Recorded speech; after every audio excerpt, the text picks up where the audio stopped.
এই যে ছোট্ট মাটির ভাঁড়টাকে দেখছো, এটা আমি অনেকদিন আগেই রং দিয়ে সাজিয়ে ফেলেছিলাম, কিন্তু কখনো ভাবিনি যে এটাও আমি কোনো কাজে লাগাতে পারবো।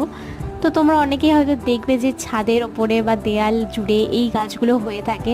তো আজকেও আমি তেমনই ওই গাছগুলোকেই তুলে আমি ওই পাত্রের মধ্যে আমি আজকে বসাবো।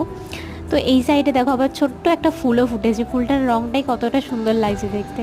তো এই গাছগুলো আমি সব এখন তুলে নিয়েছি, এবার আমি যাচ্ছি ওই পাত্রের মধ্যে বসাতে। আর ওর মধ্যে আমি কিছুটা মাটিও রেখে দিয়েছিলাম, এবার একা করে আমি গাছগুলোকে বসিয়ে দেবো। তো এই গাছগুলোর কী নাম সেটা তো আমি জানি না, তবে এই গাছগুলোকে আমি কখনো দেখিনি কারোর বাড়িতে ইনডোর প্ল্যান্টস হিসেবে। তো আমি ভাবলাম যে চলো ছাদের ওপরে শুধু শুধু যখন নষ্ট হচ্ছে, ওরা দেওয়াল বেয়ে যখন উঠছে, বেশি তো মাটিরও প্রয়োজন ওদের পড়ছে না।